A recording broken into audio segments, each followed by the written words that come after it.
Salam Alehem, salam sejahtera. Saya Tiopan Tobing bersama dengan anak saya Jerry Paul Tobing dalam program The Scriptures Indonesia.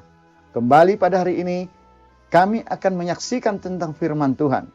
Kali ini kita masih tetap dengan pemandangan Danau Toba yang begitu indah, ciptaan Tuhan yang luar biasa.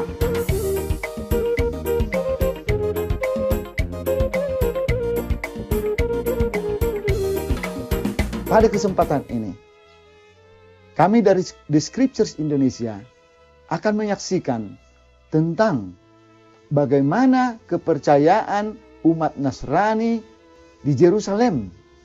Mulai dari dibentuknya kelompok Nasrani di Yerusalem yang dipimpin oleh rasul-rasul. Bahkan sebelumnya, pada zaman nabi-nabi, bagaimana basic belief atau kepercayaan dasar orang-orang Ibrani. Dari dahulu kala sampai sekarang, orang-orang Ibrani menyanyikan sebuah lagu yang adalah sebagai basic belief atau kepercayaan dasar orang Ibrani. Dan ini juga yang diajarkan oleh Yahshua HaMashiach dan juga diajarkan oleh rasul-rasul. Apa itu basic belief mereka? Shema Israel, Yahweh Eloheinu, Yahweh Echad, Baruch Senkevot Malkuto Leolam Faed. Yang artinya, Hear O Israel, Yahweh our Elohim, Yahweh is one. Dalam bahasa Indonesia diartikan seperti ini. Dengarlah hai Israel, Yahweh adalah Elohim kita. Yahweh itu satu. Di dalam bahasa Ibrani disebutkan Echad. Echad ini bisa diartikan menjadi satu, dan dalam konteks tertentu bisa diartikan menjadi menyatu. Sekarang, yang menjadi pertanyaan bagi banyak orang, apakah keberadaan Tuhan itu, apakah keberadaan sesembahan kita itu adalah seperti yang diajarkan di sekolah-sekolah atau diajarkan di gereja-gereja, bahwa Tuhan itu adalah tiga tetapi satu, bahwa Tuhan itu satu tetapi tiga, Bapa adalah anak dan anak adalah Bapa. Jadi seakan-akan bahwa Bapa menjadi anak. Ini menjadi sesuatu yang sering dibicarakan dan tidak ada kesimpulan di antara orang-orang Kristen sendiri. Saya sejak kecil juga selalu berpikir, apa artinya tiga tapi satu, satu tapi tiga. Siapa yang mengutus, siapa yang diutus. Tetapi kita bersyukur dengan teknologi sekarang, kita bisa mencari sumbernya ke Israel. Kita mulai dari sebutan El dan Elohim. Di dalam kitab di Scripture, ada sebutan El, ada sebutan Elohim. Di dalam Alkitab Bahasa Indonesia yang diterbitkan oleh Lai, El dan Elohim digantikan dengan terjemahan Allah. Kadang-kadang digantikan menjadi Tuhan. Nah, kalau kita kembali kepada the Scripture, pengertian El adalah mighty one dan juga strength. Apa itu mighty one? Mighty one adalah yang perkasa. Tuhan kita adalah yang perkasa. Kemudian ada sebutan lagi El Elyon, yang perkasa, yang maha tinggi. Tidak ada lagi di atasnya siapa-siapa. Yang dimaksud dengan El Elyon adalah Bapa Yahweh yang mengutus sang anak. Dan kemudian Bapa Yahweh ini juga disebut dengan sebutan Elohim. Elohim artinya adalah rulers, messengers, para penguasa dan para pembawa kabar. Jadi Bapa Yahweh membawa kabar baik ke dunia melalui Yahshua HaMashiach dan melalui para nabi dan melalui malaikat. Sehingga baik Yahshua HaMashiach, sang anak yang diutus dari surga, baik malaikat, baik yang membawa kabar baik, itu disebut juga sebagai Elohim. Musa dijadikan menjadi Allah bagi Firaun.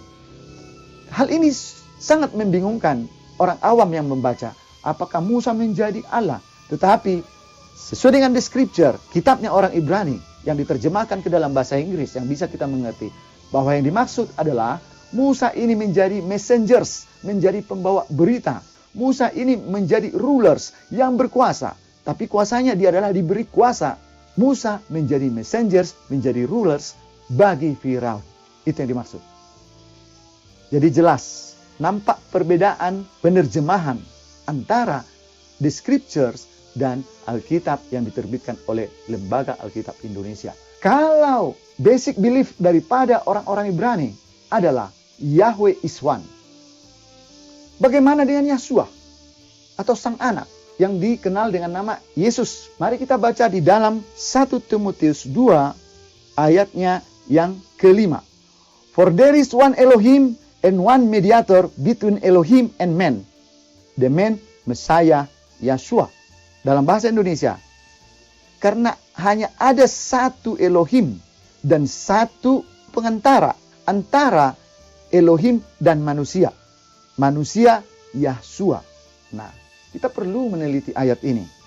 For there is one Elohim. Sebab ada satu Elohim. Yang dimaksud Elohim di sini adalah Yahweh.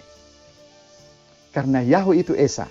Ya, dalam bahasa Indonesia, karena Allah itu Esa dan Esa pula Dia yang menjadi pengantara antara Allah dan manusia, yaitu manusia Kristus Yesus. Itu terjemahan lain. Jadi yang dimaksud di sini adalah bahwa hanya ada satu Elohim, yaitu yang dimaksud Elohim Yahweh. Dan ada satu Yahshua. Sementara Yahshua juga disebut sebagai Elohim. Karena sama-sama pembawa kabar. Tetapi kabar atau pesan yang dibawa Yahshua kepada dunia adalah pesan dari Bapanya, yaitu Elohim Yahweh. Kesimpulannya, bahwa hanya ada satu Bapa Yahweh yang menjadi yang maha tinggi, yang menjadi sumber kuasa dan kekuatan. Dan hanya ada satu Yahshua HaMashiach, Dia yang diutus dari surga, yang sudah ada di surga sebelum dunia dijadikan.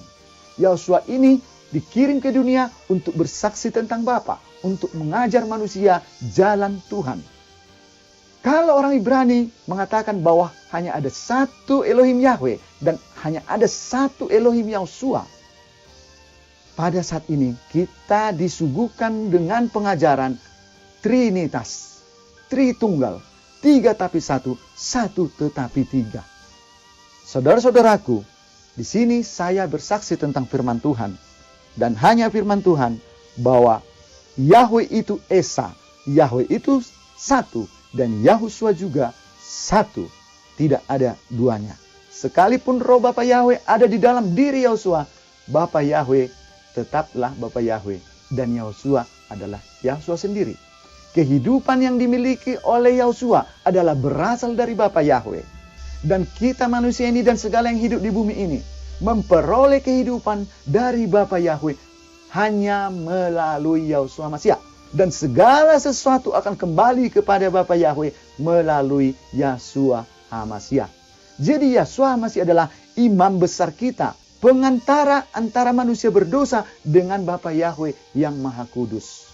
Sebab untuk masuk ke dalam kerajaan surga haruslah dikuduskan terlebih dahulu. Tidak ada barang najis yang masuk ke dalam kerajaan surga. Sebab itu dikatakan, akulah jalan dan kehidupan.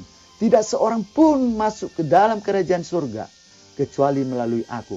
Tidak ada seorang pun yang datang kepada Bapa kecuali melalui aku.